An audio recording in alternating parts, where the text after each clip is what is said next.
অরুণী প্লেটে এক পিস গলদা চিংড়ি নেওয়ার সময় রাবেয়া বললেন, এখান থেকে নিও না, এটা বাচ্চাদের জন্য করা হয়েছে। অরুণীর হাত থেমে গেল। ডাইনিং টেবিলে সবাই তার দিকে তাকিয়ে আছে। রাবেয়া অরুণীর শাশুড়ি হন। তিনি সব ব্যাপারে অরুণীকে নিষেধ করেন, এটা তার স্বভাব। কিন্তু খাওয়া দাওয়া নিয়ে যে নিষেধাজ্ঞা জারি করবেন সেটা ভাবেনি অরুণী। রাবেয়া বললেন, সবার মাথা গুনে চিংড়ি রান্না হয়েছে, তুমি একটা নিয়ে গেলে একজনের কম পড়বে, তুমি বরং ইলিশ ভাজা নাও। অরুণী নরম কণ্ঠে বলল, মা, আমি তো ইলিশ মাছ খাই না কাটার জন্য। রাবেয়া এই কথা শুনে যেন কিঞ্চিত বিরক্ত হলেন। কাটার জন্য ইলিশ মাছ খাও না? মেয়েদের সব খাওয়া শিখতে হয়। কি আর করবে, একটা ডিম ভেজে খেয়ে নাও তাহলে। অরুণী কি এখন খাওয়া ছেড়ে উঠে রান্না করে ডিম ভাজতে যাবে? দীর্ঘশ্বাস ছেড়ে সে শুধু পালং শাক আর ডাল দিয়ে খেতে লাগলো। কিছুক্ষণ পরে অরুণীর সমবয়সী ননদ নীলিমা এসে গলদা চিংড়ি প্লেটে তুলে নিল। অরুণী বড় বড় চোখে তাকিয়ে বলল, আরে নীলি, কি করছো? এটা তো বাচ্চাদের জন্য। কথাটা শুনে নীলিমা সহ ডাইনিং টেবিলের সবাই অরুণীর দিকে তাকালো। রাবেয়া অবাক হয়ে তাকালেন। অরুণী হেসে বললেন, মাথা গুনে গুনে করা হয়েছে তো, তুমি নিয়ে গেলে একটা বাচ্চার কম পড়ে যাবে না। তুমি এইটা রেখে ইলিশ মাছ ভাজা নাও। নীলিমা একটু আহ্লাদ করে বলল, কিন্তু ভাবি, আমি তো ইলিশ মাছ কাটা বেছে খেতে পারি না, আর আমার চিংড়ি খুব ফেভারিট। তাতে কি হয়েছে, আমিও তো খেতে পারি না। তবু মা আমাকে চিংড়ি নিতে দেন নাই। বাচ্চারা তো আর চিংড়ি ছেড়ে ইলিশ খাবে না। আমি নেইনি, সেজন্য দেখো আমার প্লেট খালি। তুমি আমার মতো শাক আর ডাল দিয়ে খেয়ে নাও, নয়তো ডিম ভেজে খাও। কি আর করবে, ঠিক বলছি না মা? রাবেয়া বক্র দৃষ্টি তাকালেন অরুণীর দিকে। নীলিমা উদাস হয়ে বলল, সত্যি মা, আমার জন্য চিংড়ি নেই? রাবেয়া কঠিন গলায় বলল, কে বলছে নেই? চিংড়ি আমার বাচ্চাদের জন্য, তুইও আমার বাচ্চাই, তোর জন্য একটা চিংড়ি বরাদ্দ আছে। নীলিমা এবার অরুণের দিকে চেয়ে হাসি মুখে বলল, দেখছো ভাবি, মায়ের কাছে সন্তানেরা সবসময় বাচ্চাই থাকে। অরুণী হতাশ কণ্ঠে বলল, তাই তো দেখছি, কিন্তু আমি জানতাম শাশুড়ি নাকি মায়ের মতো। আজকে বুঝলাম কথাটা ভুল। আমার বয়সী হয়ে তুমি মায়ের কাছে বাচ্চা, আর আমি বুড়ি। নীলিমা খিলখিল হেসে উঠল, বলল, তুমি খুব মজা করে কথা বলো ভাবি। বিশুদ্ধ সত্যি কথাগুলো মজা করে বলতে হয় নীলি। রাবেয়ার চেহারা শক্ত করে খেতে লাগলো। অরুণী চাচি শ্বশুরকে বলল, তাহসিন তো রাতে খাবে না, ও ঘুমিয়ে পড়ছে, তুমি বরং ওর চিংড়িটা খেয়ে ফেলো না অরুণী। অরুণী মুচকে এসে বলতে চাচ্ছিল সে খাবে না, কিন্তু এর আগে রাবেয়া ধমক দিয়ে উঠলেন, কেন ওকে দিচ্ছ? তাহসিন সকালে উঠে খেতে চাইলে ফ্রিজে তুলে রাখো এটা। চাচি শাশুড়ি মুখ গোমরা করে রেখে দিল। রাবেয়া বাড়ির কর্ত্রী, তিনি যা বলেন সকলেই তাই করতে হয়, না হলে বাড়ির সিডোর সুনাম সব একসাথে শুরু হলো। খাওয়ার শেষে রাবেয়া আদেশ দিল, অরুণী, তুমি প্লেটগুলো কিচেনে নিয়ে ধুয়ে ফেলো। সারাদিন তো শুয়ে বসে থাকো, এখন একটু কাজ করো। খোঁচা না মেরে কথা বলতে পারে না এই মহিলা। অরুণী সবসময় জবাব দেয় না, কিন্তু মাঝে মাঝে ধুয়ে ছাড়ে। এতগুলো নোংরা প্লেট দেখে অরুণী অবাক হয়ে বলল, মা, এতগুলো প্লেট আমি একা কিভাবে দেবো? আমাকে হেল্প করার জন্য কেউ এলে ভালো হতো। সে কথাটা বলেছে কারণ বাড়িতে তার 3জন উপযুক্ত ননদ আছে।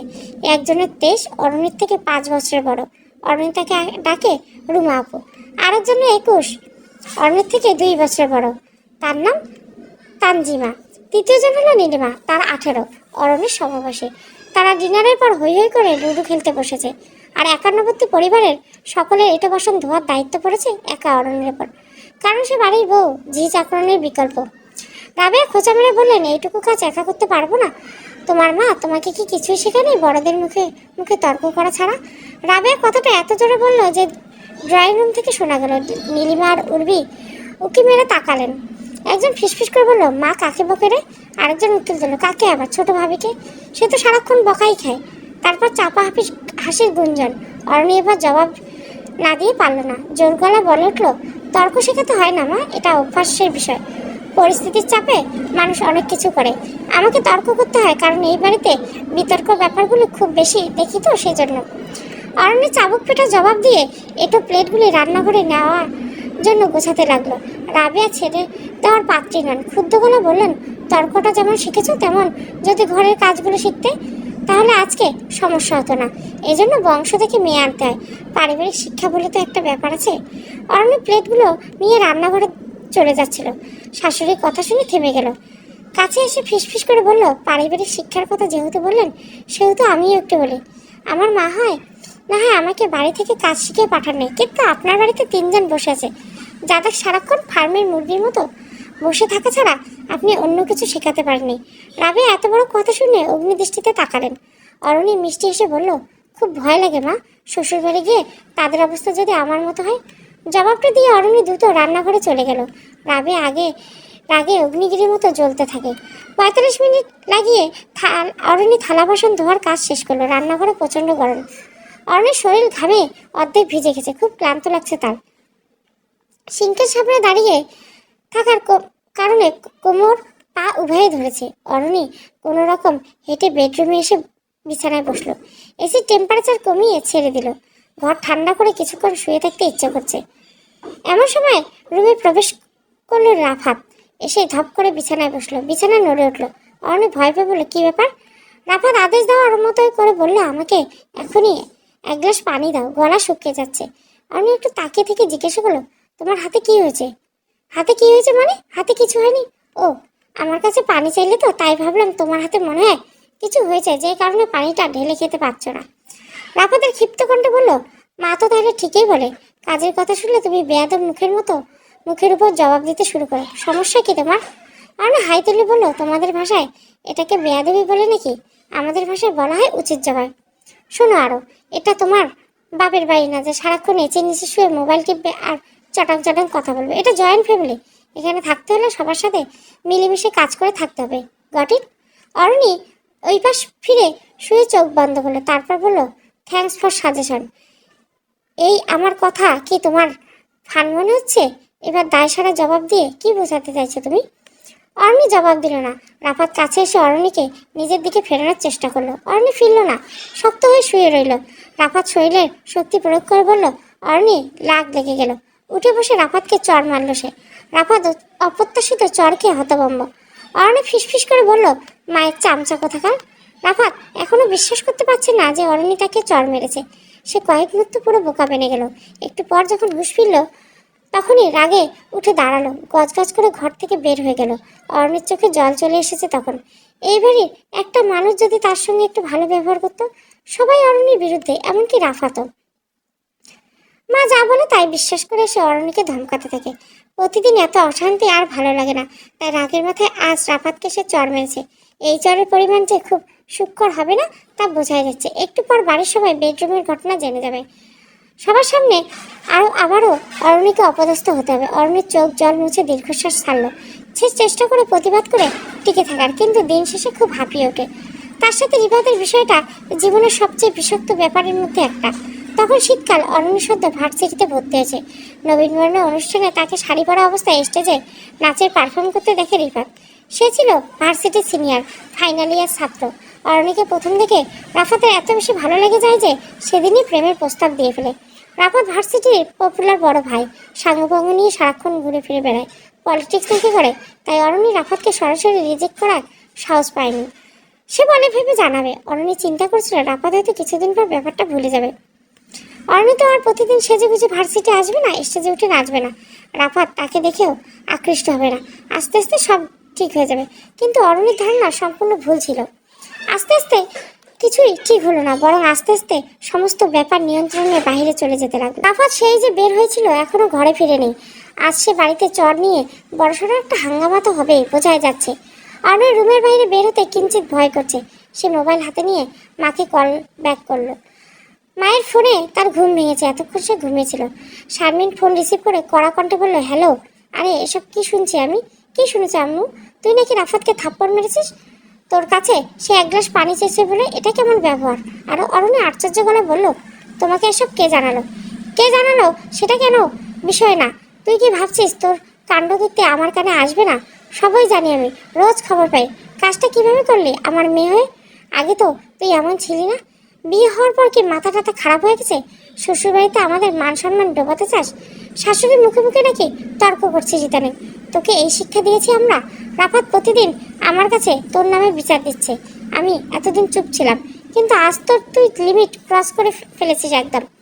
অরণি মায়ের ধমকে রেলগাড়ি থামিয়ে বলল, 1 মিনিট, কে তোমার কাছে বিচার দিচ্ছে আমার নামে? রাফাত। শারমিন চুপ হয়ে গেল। রাগের মাথায় বোকামি করে ফেলছে।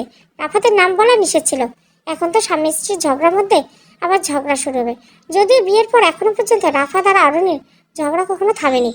ঝগড়ার কারণ বিশেষ রাতে তারা আলাদা ছিল। শারমিনের ধারণা বিয়ের 1 মাস হয়ে যাওয়ার পরও তারা আলাদাই আছে। তাদের প্রথম রাতে সেই ঝগড়া এখনো অব্যাহত। ছেলেমেয়ে দুটোর মধ্যে মিল মহব্বত কি কোনোদিন হবে না? মায়ের চুপ করে যাওয়া দেখে অরণি এবার শতভাগ নিশ্চিত হলো যে রাফাত সবকিছু বলেছে। অবশ্য মা না বললে অরণি বুঝতে ফেলতো, ওই খাটাস এই কাজ ছাড়া কে আর করবে। কত বড় হিংসুক সে! নিজের পরিবারের কাছে তো অরণিকে 1 পয়সা মূল্য দেয়নি, এখন অরণির পরিবারের কাছেও তাকে ছোট করার জন্য উঠে পড়ে লেগেছে। এরপর এটা বিহিত করতে হবে, মায়ের পাশাপাশি ছেলেকেও টাইট দিতে হবে। রাগে অরণির চোয়াল শক্ত হয়ে এলো।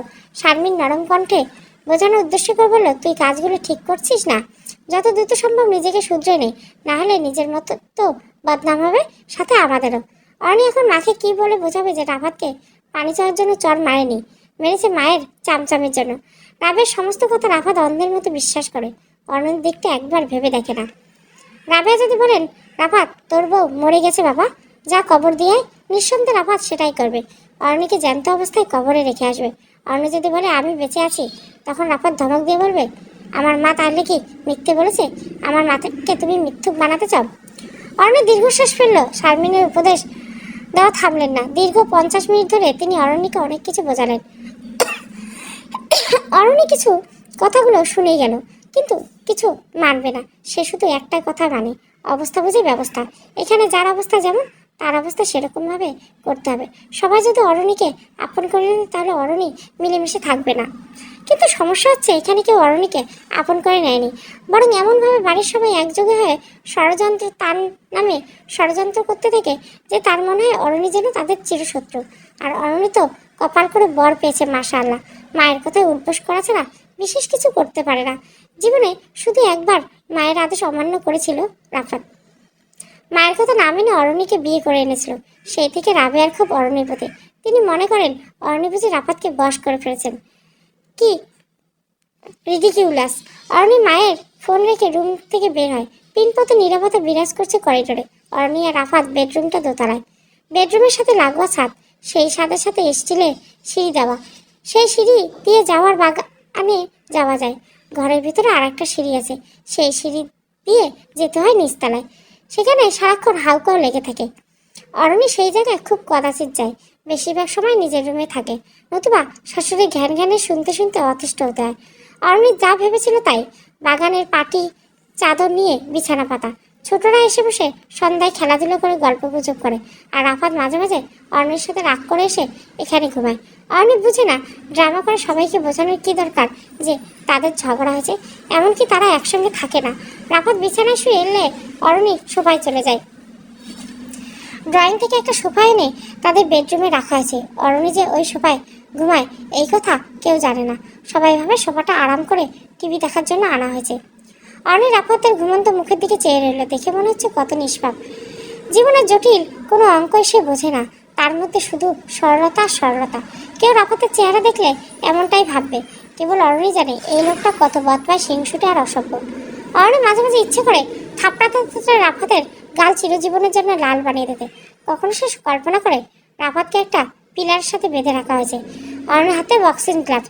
সে শরীরের সমস্ত শক্তি একত্র করে রাফাতের চেহারায় ঘুষে মেরে যাচ্ছে, ঢিসুম ঢিসুম ঢিসুম। রাফাত নাক ঠোঁট ফেটে রক্ত বেরোচ্ছে। অরণি এসব দেখে হো করে হাসছে আর বলছে, বল বল মায়ের চামচা, আর করবি চামচামি? মায়ের কথা শুনে আমার উপর চিল্লাবি, আমাকে অপমান করবি? রাফাত জবাব দিতে পারে না, মাথা নেড়ে বোঝায় না, সে কিছুই করবে না। কি উল্লাস! অরণি এই স্বপ্নটা কবে যে পূরণ হবে। রুমে এসে দরজা বন্ধ করলো অরণি।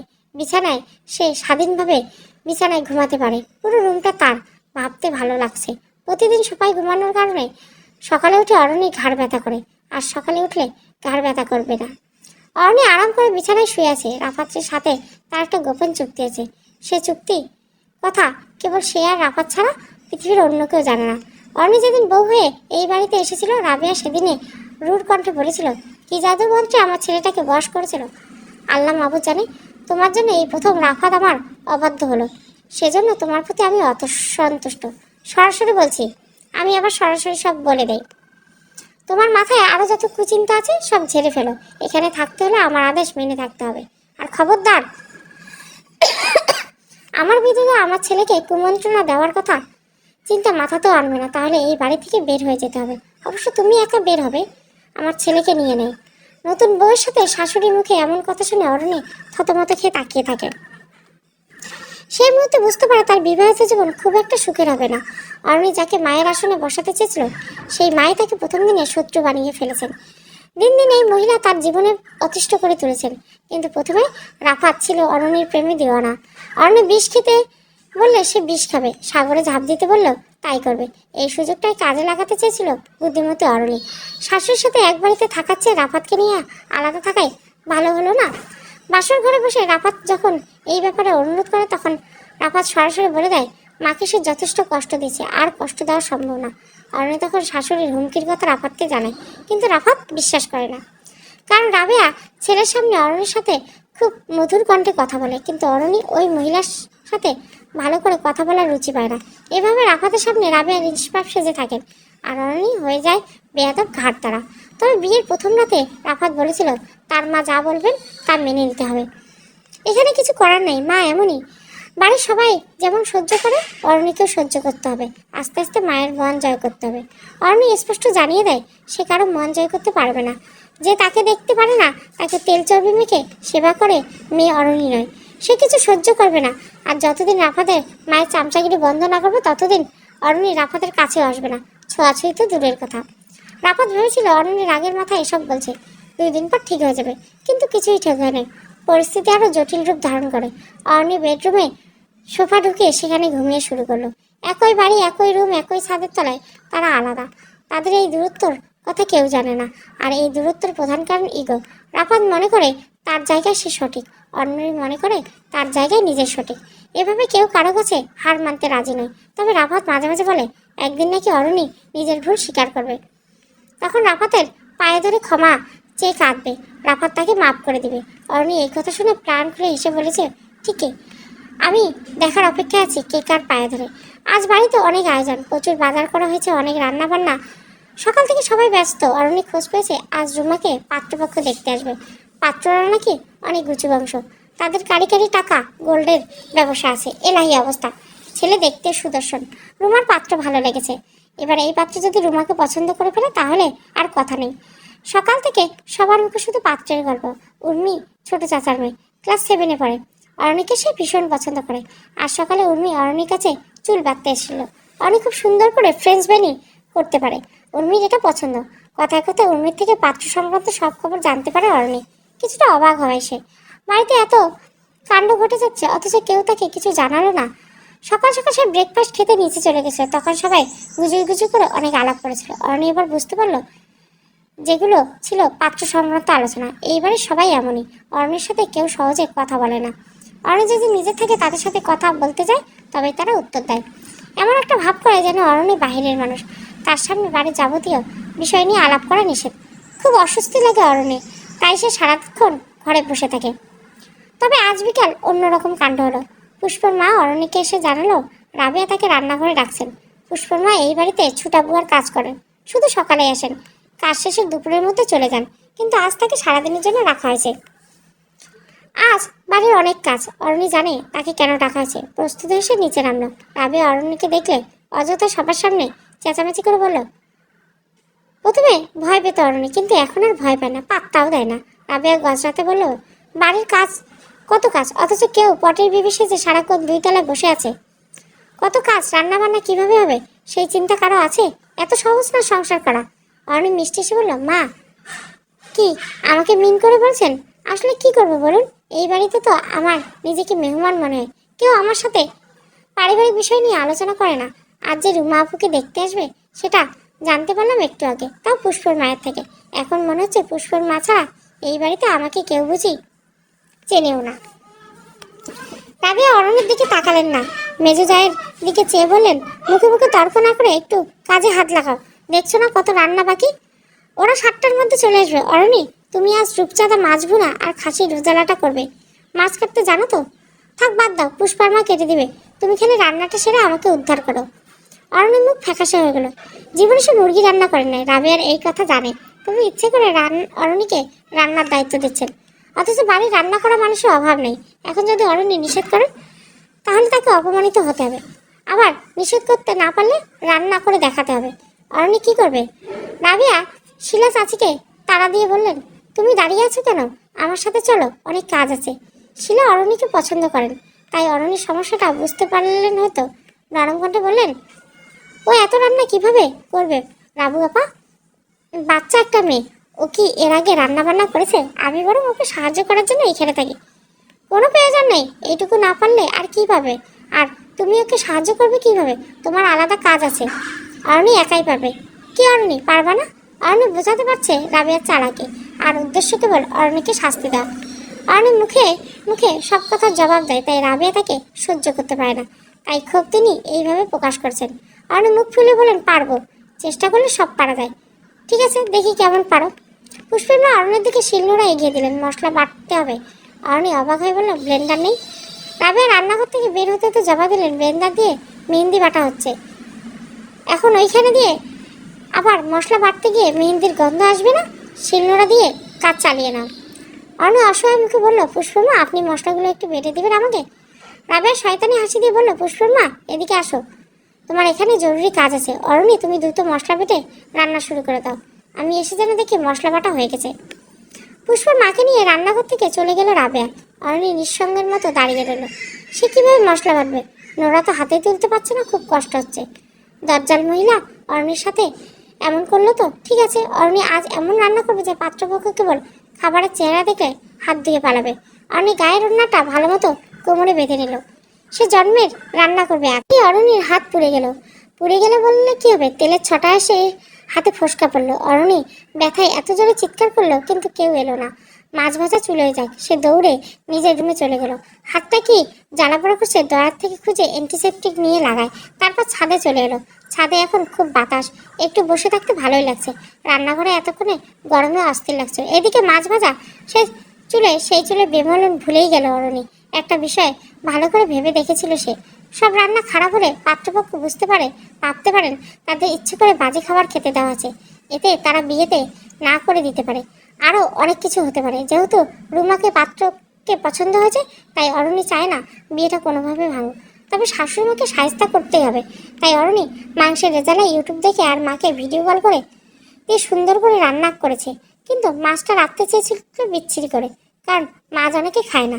আর একটা আইটেম টেস্ট খারাপ হলে পাত্রপক্ষ তেমন কিছু মাইন্ড করবে না, কিন্তু রাবেয়া খুব আফসোস করবেন। অন্তত এইটা বুঝতে পারবেন যে অরণির রান্নার দায়িত্ব দেওয়া ভুল হয়েছে। একটা শিক্ষা অন্তত হবে। মেইন গেটসে বিশাল একটা মাইক্রো এসে ঢুকলো। অরণি বুঝতে পারলো পাত্রপক্ষ চলে এসেছে। দক্ষিণ দিকে আম গাছের আড়ালে দাঁড়িয়ে পড়লো, যাতে ভালো করে সবাইকে দেখতে পারে। পাত্রের অনেক প্রশংসা শোনা আছে, দেখা যাক রুমার হবুর বর কেমন। একে একে অনেক মানুষ মাইক্রো থেকে নামলো। 4-5 জন মহিলা, 2টা যুবতী মেয়ে, একটা কিশোরী মেয়ে আর কয়েকজন পুরুষ। পুরুষদের মধ্যে পাত্রকে বোঝাই গেল না। সুদর্শন কাউকে মনে হয়নি। অরণি বেশ কিছুক্ষণ দাঁড়িয়ে রইল। মেজ চাচা শ্বশুর, অরণির শ্বশুর, ছোট চাচা তাহসিন সবাই পাত্রপক্ষের গেট থেকে রিসিভ করে ভেতরে নিয়ে যাচ্ছে। অরণি এসব দেখতে দেখতে হঠাৎ অন্যমনস্ক হয়। তার নিজের বাড়ির উৎসবের কথা মনে পড়ে গেল। আপুকে যেদিন দেখতে এসতে পিছন থেকে কারো গলার আওয়াজ শোনা যায়। খুব পরিচিত কণ্ঠ। রিফাত নাকি? অরণি ছাদের পেছন গিয়ে দেখলো সত্যি রিফাত একটা মেয়ের সাথে হেসে হেসে কথা বলছে। মেয়েটা কিছুক্ষণ আগেই দেখেছে অরণি। পাত্রপক্ষ গাড়ি থেকে নেমেছিল। তারা একসাথে বাগানের পেছন সাইডে কি করছে। চারপাশ নিরিবিলি থাকা অরণি তাদের কথাগুলো স্পষ্ট শুনতে পাচ্ছিল। মেয়েটা বলছে, আমার কিন্তু হাঁটতে খুব ভয় লাগছে। আচ্ছা, এখানে স্নেক নেই তো? আছে না, বড় বড় স্নেক আছে। ওমা, কি বলেন? আমার খুব ভয় লাগে। আমি কি আপনার হাতটা ধরতে পারি? অন্ধকারে কিছু দেখা যাচ্ছে না, মনে হচ্ছে পড়ে যাব। নিশ্চয় নিশ্চয়, আমি নিজে থেকে ভাবছিলাম আপনার হাত ধরা উচিত, কিন্তু সাহস হচ্ছিল না। যদি আবার কিছু মনে করেন। মেয়েটা লজ্জিত করে বলল, আরে না না, কিছু মনে করবে না। কি ভাগ্য আমার, মনে হচ্ছে মাধুরী দীক্ষিতের পাশ দিয়ে হাঁটছি। মাধুরী দীক্ষিত? আপনাকে দেখে যে অনেকটা মাধুরী দীক্ষিতের মতো, সেটা কি আপনি জানেন? মেয়েটা শব্দ করে হেসে উঠল। আপনি আমার ব্যাগটা একটু ধরুন তো, শাড়ির কুচি ঠিক করুন। ফ্ল্যাশ লাইট জ্বালাই, লাগবে না, আমি দেখতে পাচ্ছি। কিন্তু আমি মাধুরী দীক্ষিতকে আরো ভালো করে দেখতে চাই। মেয়েটা লজ্জায় আরক্ত হয়ে বলল, আপনার ইচ্ছে হলে জ্বালাতে পারেন। মেয়েটা নিচু হয়ে শাড়ির বাস ঠিক চুষল। রাফাত হাঁটু গেড়ে বসে কুচি ধরলো। মেয়েটা বলল, থ্যাঙ্কস। অরণি পুরো ঘটনা দেখে রাগে বিড়বিড় করতে করতে রুমে চলে এলো। আগে রাফাতের প্রতি ন্যূনতম একটা শ্রদ্ধা বোধ ছিল, কারণ রাফাত কখনোই অরণির ইচ্ছার বিরুদ্ধে তাকে স্পর্শ করেনি। কিন্তু আজ বোঝা গেল সে কেন করেনি। কারণ তার আকর্ষণ তো বাইরে, ছি, ঘৃণা লাগছে। এজন্য তো রাফাত কখনো তার কাছে আসতে চায়নি। না না, চেয়েছিল, অনেকবার চেয়েছিল। যেমন আজ সকালে, গতবার রাফাত বাগানে ঘুমিয়েছিল, একবারও রুমে আসেনি, কিন্তু সকালে ঘুম ভেঙে অরণি দেখতে পেল রাফাত তার শুয়ে আছে। ভয়ে ভয়ে অরণি জোরে একটা চিৎকার দিল। সম্ভবত রাফাত ঘুম ভাঙলো অরণির চিৎকার শুনে। তন্দ্রা লেগে যাওয়া কানকে চুলকে বলল, কি সমস্যা, ডাকতেছে কেন? অরণি বিড়বিড় করে বলল, ডাকাত দেখলে আমি এত ভয় পেতাম না। রাফাত হাই তুলে মোবাইল সময় দেখলো, তারপর মুচকে এসে বলল, আজ একদম পারফেক্ট টাইমে ঘুম ভেঙেছে তোমার। যাও এখন মাকে নাস্তা বানাতে হেল্প করো, মা খুশি হবে। শাশুড়িমা যদি ভালো হতেন তাহলে অরণি নিশ্চয় যেত, কিন্তু তিনি ভালো মানুষ না। এমন কিছু মানুষ থেকে যাদের কলিজা ছিঁড়ে রেঁধে খাওয়ালে বলবে লবণ কম। রাবে হলেন সেই ধাঁচের মানুষ। অরণি কঠিন মুখে বলল, পারবো না। তোমার মাকে খুশি করার দায়িত্ব নিয়ে এই বাড়িতে আসিনি আমি। তাহলে কেন এসেছো? আমাকে খুশি করতে? সেটাও তো করো না। অরণি মিষ্টি এসে বলল, আগে বলেছি, এখনো বলছি, মায়ের চামচা ছেড়ে দাও, খুশি থাকবো। এটা ঠিক না অরণি, মায়ের প্রতি ছেলের ভালোবাসাকে তুমি চামচামি বলতে পারো না। আশ্চর্য, কেবল তোমাকেই দেখলাম এমন করে মাকে ভালোবাসতে, আর কাউকে দেখিনি। বিশ্বাস করো, আমি আমার মাকে অনেক ভালোবাসি। মা আমার জন্য অনেক কষ্ট করেছেন। সবারই মা সবার জন্য কষ্ট করেন, তার মানে এই না যে তার সমস্ত অন্যায় মেনে নিয়ে তাকে সাপোর্ট করতে হবে। রাফাত অধৈর্যের মতো বলল, আরে বাদ দাও তো প্লিজ, মায়ের বয়স হচ্ছে, বাঁচবে বা কয়দিন, কি হয় একটু মানিয়ে চললে। তুমি জানো তুমি কি আমাকে কি বলেছো? জেনে শুনে কুয়োতে ঝাঁপিয়ে পড়তে? রাফাত কিছুক্ষণ চেয়ে থেকে বলল, থাক, কুয়োতে ঝাঁপ পড়তে হবে না, আমার বুকে এসে ঝাঁপিয়ে পড়ো, নাহলে কিন্তু আমি ঝাঁপিয়ে পড়বো।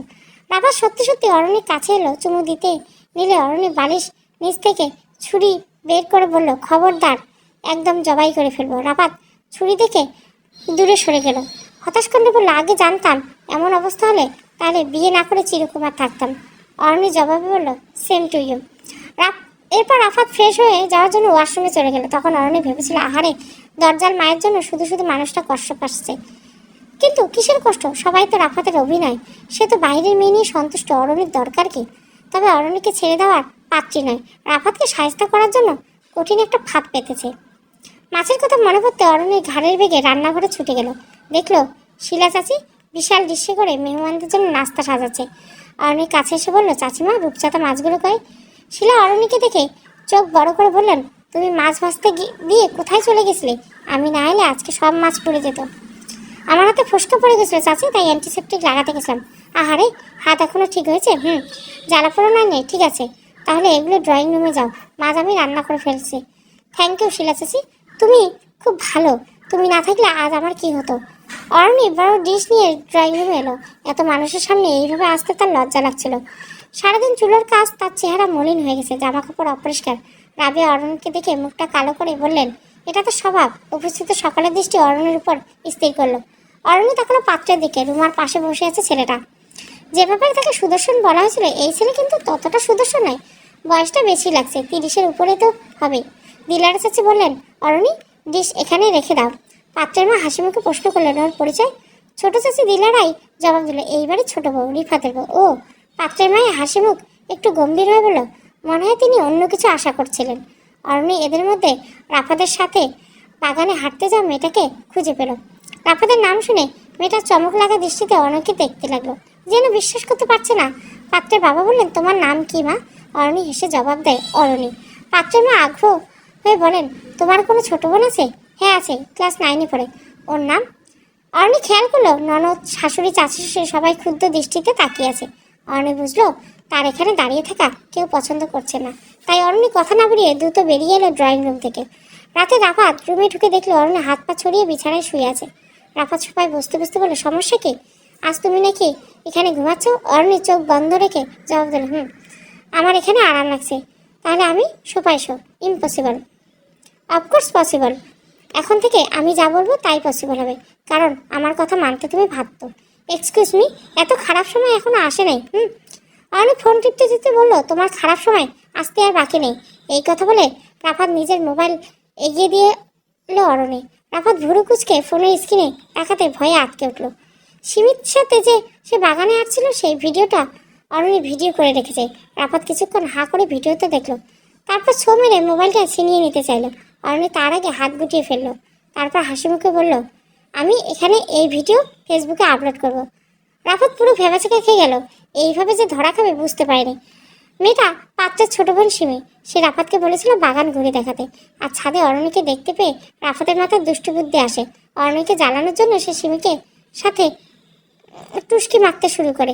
ইচ্ছে করে জোরে জোরে কথা বলছিল যাতে অরণি 2 তলা ছাদ থেকে সব শুনতে পায়। উদ্দেশ্য ছিল অরণিকে হালকাভাবে জ্বলতে দেখবে, ঈষৎ পূর্বে। কিন্তু এই ফাজিল মেয়ে যে জ্বালা পোড়া বাদ দিয়ে ভিডিও করে রাখবে সেটাকে জানতো। আবার বলেছে ফেসবুকে ওনাকে আপলোড করবে। এ তো মহাসর্বনাশ। এই ভিডিও পরিচিত কেউ দেখলে সবাই রাফাতকে ভুল বুঝবে। রাফাত অনুনয় করে বলল, প্লিজ এটা করো না, আর মান সম্মানের বিষয়। এখন মান সম্মানের বিষয়? টাঙ্কি মারার সময় মনে ছিল না? সরি। তারপর রাফাত একটু জ্বালানোর জন্য বলল, তুমি কি জেলাস নাকি? অরণি ফুসে উঠে কণ্ঠে উত্তর দিলে, ইম্পসিবল। আমি জেলা যাবো কেন? দুঃখে আমার ইচ্ছে করলে একটা না 10টা মেয়ের সাথে ঘোরো, আই ডোন্ট কেয়ার। শুধু আমার কাছে না এলেই খুশি হবো। রিয়েলি? তাহলে তুমি ভিডিওটা কেন করেছো? তোমাকে ব্ল্যাকমেল করার জন্য, যাতে আমি যা বলবো তুমি তাই শুনতে বাধ্য হবো। রাফাত দীর্ঘশ্বাস ছেড়ে বলে, বুঝেছি, বলো কি চাও? আমাকে নিয়ে কাল শপিংয়ে যেতে হবে। আমার সারাদিন ঘুরবো, যেটা মন চাইবে সেটা কিনবো, রাতে ডিনার করে ফিরবো। আমার সাথে ঘুরে বেড়ানো এত শখ? এটা প্রথমেই বললে হতো। ব্ল্যাকমেল করার দরকার কি ছিল? দরকার আছে, কারণ বের হওয়ার সময় তোমার বোনেরা যখন আবদার করবে আমাদের সাথে যেতে, তখন তুমি তাদের নিতে পারবে না। কারণ আমাকে বাড়িতে রেখে বহুবার তুমি ওদের নিয়ে ঘুরতে গেছো, তখন আমি যাওয়ার জন্য লাফাইনি। এটা ঠিক হবে না। আরও সবাইকে রেখে তোমাকে একা নিয়ে গেলে মা রাগ করবে। এটা তোমার মায়ের প্রবলেম। আমাকে একা রেখে সবাইকে ঘুরতে নিয়ে গেলে তো তিনি রাগ করেন না, তখন তো খুশি থাকেন। আর যখন সবাইকে রেখে একা আমাকে নিয়ে যাওয়া হয় তখন উনি রেগে যাবেন। তিনি যে আমার ব্যাপারে ভীষণ ভীষণ টক্সিক, এটা এখনো বুঝতে পারো না তুমি? আমি যেটা পছন্দ করবো সেটাই ওনার অপছন্দ। কোনো কিছু করার স্বাধীনতা নেই এ বাড়িতে আমার। এমনকি নিজের হাজব্যান্ডের নিয়ে ঘুরবো যাবো সেটাও পর্যন্ত সম্ভব না। দল বেঁধে ননদ নিয়ে যেতে হবে, কি আশ্চর্য। আচ্ছা কাম ডাউন, আমরা একাই যাব। আর তোমার মা যদি কিছু বলেন আমি মাকে ম্যানেজ করবো। অনেক হেসে বললো, এই তো এটাই শুনতে চেয়েছিলাম। এখন আমার পায়ে ধরে ক্ষমা চাও। হোয়াট? কেন? অন্যায় করেছে তাই? ওকে, মাফ করে দাও। রাফাত অরণি পায়ে হাত দিতে এলে অরণি বলল, থাক থাক, মাফ করে দিলাম। এখন যাও, সবাই গিয়ে ঘুমাও। এবার কিন্তু বেশি হচ্ছে অরণি। একটা ছোট্ট একটা সোফায় আমি আটবো না, আমার শরীর আটবে না। তাহলে মেঝেতে বিছানায় পেতে শুয়ে পড়ো। আমি আজ বিছানা ছাড়ছি না। আচ্ছা, আমি তো তোমার শর্ত মেনে নিয়েছি। তাহলে আজকে অন্তত আমরা একসাথে। অরণি চিৎকার করে বলে উঠল, অসম্ভব। তোমার আমাকে কেন দরকার? ঠাট করার জন্য মাধুরী দীক্ষিত আছে না, তার কাছে যাও। রাফাত খুব জোরে হাসতে লাগলো। বিশ্বাস করো, এটা প্রাণ ছিল। আমার রুচি এতটা খারাপ না। তাই? তাহলে তোমার রুচি কেমন শুনি? আয়নায় তাকাও, তাহলে বুঝবে আমার রুচি কতটা উচ্চমানের। এসব বললে আমি কনভিন্স হব না। তাহলে কি করলে কনভিন্স হবে? মায়ের চামচামি বন্ধ করলে আমি কনভিন্স হব। রাফাত রাগে চোখ বন্ধ করে বলল, আমি কখনো মায়ের চামচামি করলাম? এটাও জিজ্ঞাসা করছো? সারাক্ষণ মায়ের সাথে থেকে বিচার শুনে আমাকে এসে ধমকাও, অপমান করো। এটা কি চামচামি না? তাহলে তুমি কি চাও? আমি তোমার কথা শুনে মাকে গিয়ে ধমকাই, মাকে অপমান করি? আমি কখনো তোমার মায়ের নামে তোমার কাছে বিচার দিয়েছি? তুমি আমার সাথে এত মিসবিহেভ করেন, তাও আমি কখনো বলি না, কিন্তু তিনি বলেন। পদে পদে আমার দোষ ধরেন, আর তুমি তার কথা শুনে আমার উপর চিল্লাতে এসো। এইটুকু বুঝতে পারো না যে তিনি আমাকে অপছন্দ করেন বলে এসব করেন? আমি সুখে থাকলে তিনি সেটা সহ্য করতে পারেন না। রাফাত ক্লান্ত গলা বললেন, তোমার এই ঝগড়াঝাটি কবে শেষ হবে অরণি? আমি ফিরাপ হয়ে যাচ্ছি। এই সংসারে যতদিন আমরা থাকবো ঝামেলা ততদিন থাকবে না। তোমার যে কোনো একজনকে বেছে নিতে হবে, হয় আমি না হয় তোমার মা। Choose your option. আমার দুজনকে লাগবে। অরণি হেসে বলল, তাহলে সারা জীবন এই ঝামেলা সহ্য করতে হবে। ঠিক আছে, করলাম। মেনে নিয়ে রিফাত দীর্ঘশ্বাস ছাড়ে। সকালে ঘুরতে যাওয়া নিয়ে বাড়ির আবার একটা ঘটনা ঘটবে, এই ভেবে রাফাতের দুশ্চিন্তায় ঘুম হয় না। ব্রেকফাস্ট করে এসেছে, কিন্তু এখনো অরণির ঘুম ভাঙেনি। শিলা চাচি উর্মি অরণির ব্যাপারে জিজ্ঞাসা করছে। রাফাত বলেছে উপরে গিয়ে অরণিকে পাঠিয়ে দেবো। কিন্তু রুমে এসে দেখলো অরণি এখনো ঘুমাচ্ছে। ডাকতে আর ইচ্ছে হলো না। রাফাত কিছুক্ষণ তাকিয়ে রইল অরণির মুখে থেকে। এই কোমল চেহারা দেখলে যে কারো মনে হয় মেয়েটা খুব মিষ্টি, কিন্তু সত্যি হলো অরণির লাল মরিচের থেকেও বেশি ঝাল। রাফাত আলতো করে অরণির কপালে, গালে, নাকে চুমু দিল। ঠোঁটে দিতে ইচ্ছে করছিল, কিন্তু পাছে আবার অরণির ঘুম ভেঙে যায়, তাহলে রাফাতের খবর আছে। এই ঠোঁট স্পর্শ করার সাহস হলো না। রাফাত উঠে ওয়াশরুমে চলে গেল। সে যাওয়ার সাথে অরণি চোখ খুলে হেসে উঠল। রাফাত প্রতিদিন এই কাজ করে। সে ভাবে অরণি টের পায় না, কিন্তু অরণি রোজ টের পায়। ঘড়িতে 10টা বাজে। অরণি আড়মোড়া ভেঙে উঠে বসলো। রেডি হতে হবে তো। আশা করা যাচ্ছে অন্তত আজকের দিনটা সুন্দর হবে। আজকে সে ব্রেকফাস্ট করতে নিচে যাবে না। এই সুন্দর জিনিস শাশুড়ি আর ননদের মুখ দেখতে ইচ্ছে করলো না। অরণি তার ননদের প্রথম প্রথম খুব পছন্দ করতে, ভেবেছিল শাশুড়ি খারাপ তো কি হয়েছে, ননদরা নিশ্চয় সাপোর্ট দেবে, কিন্তু সেখানেও বাস খেলো। কোনো বিষয়ে এক্সপেকটেশন রাখাই উচিত না। ননদরা সুযোগ পেলে অরণিকে খোঁচা মেরে কথা বলে, পদে পদে অপমান করে। সবচেয়ে বড় অপমান হলো শাশুড়ি যখন অরণিকে ধমক দেয় তখন সকলে মুখ টিপে হাসেন। তাদের চেহারা তৃপ্তি আর আনন্দের ঝিলিক থাকে, শাকচুন্নি এক একটা। দরজার খটখট শব্দ হলো, কে এসেছে? উর্মি নাকি? অরণি একবার ভাবলো যদি উর্মির স্কুল না থাকে তাহলে উর্মিকে নিয়ে যাবে, মেয়েটা বড় ভালো। তাছাড়া উর্মির স্কুলের 12টায় শুরু হয়। অরণির দরজা খোলার পর খুব চমকে যাওয়ার মতো একটা দৃশ্য। রাবিয়া এসেছেন, হাতে ব্রেকফাস্ট। অরণি এক মুহূর্তের জন্য মনে হলো তার ঘুম এখনো ভাঙেনি, সে বুঝি স্বপ্নই দেখছেন। ঘুম থেকে উঠতে 8 ঘন্টা লেট হলেও রাবিয়া তাকে নাস্তা খাওয়ার সময় কথা শোনান, আর আজকে নিজেই সিঁড়ি ভেঙে অরণির জন্য নাস্তা নিয়ে এসেছেন।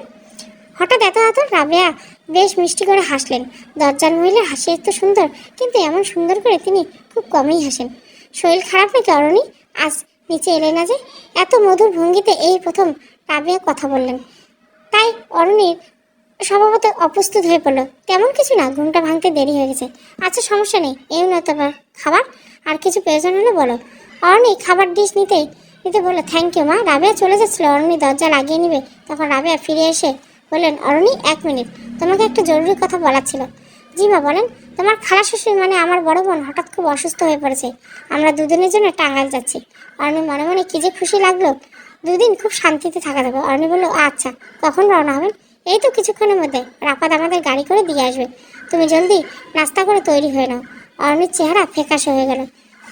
দুর্বোধ্য হেসে বলল, আমি তৈরি হবো মানে? কারণ তুমি আমার সাথে যাবে। মানে? কেন, কোনো সমস্যা? তুমি আমার একমাত্র পুত্রবধূ, তোমাকে রেখে আমি যেতে পারি? তাছাড়া তোমার খালা শ্বশুর তো তোমাকে দেখেনি, এবার তোমাকে নিয়ে গেলে খুশি হবে। অরণি কঠিন মুখে কিছু বলতে নিচ্ছিল, অমনি রাবেয়া তার হাত চেপে ধরে অনুনয়ের স্বরে বলল, প্লিজ মা, নিষেধ করো না, আমার বোনটা ভীষণ অসুস্থ, হঠাৎ যদি ভালো মন্দ কিছু ঘটে যায় আমি শেষ দেখাটুকু দেখতে পারবো না। প্লিজ অরণি, তুমি নিষেধ করো না, তোমার পায়ে পড়ছি আমি। ছি মা, এসব কি বলছেন? আমার পায়ে কেন পড়বেন? তাহলে তুমি রাজি? অরণি জবাব দিল, না। রাবেয়া হেসে বলল, আমি তাহলে ঝটপট গিয়ে তৈরি হয়ে আসি, তুমি দ্রুত করো। রাবেয়া ছাদের দিকে গেলেন, সেখানে তার কিছু শাড়ি দড়িতে ঝোলানো আছে। অরণির রুমে ঢুকে ঠাস করে দরজা আটকালেন, খাবারের ডিশ টেবিলে রাখতে ফুঁসতে লাগলো। রাফাত গোসল সেরে ওয়াশরুম থেকে বের হলে অরণিকে দেখে বলল, গুড মর্নিং। অরণি রাগী কণ্ঠে বলল, তুমি তোমার মাকে আমাদের ঘুরতে যাওয়ার সংবাদ জানিয়েছো তাই না? রাফাত অবাক হয়ে বলল, তুমি কিভাবে জানলে? অরণি হাসলো, দুঃখের হাসি। জানার দরকার নেই, ঘটে বুদ্ধি থাকলে এমনিই বোঝা যায়। মানে?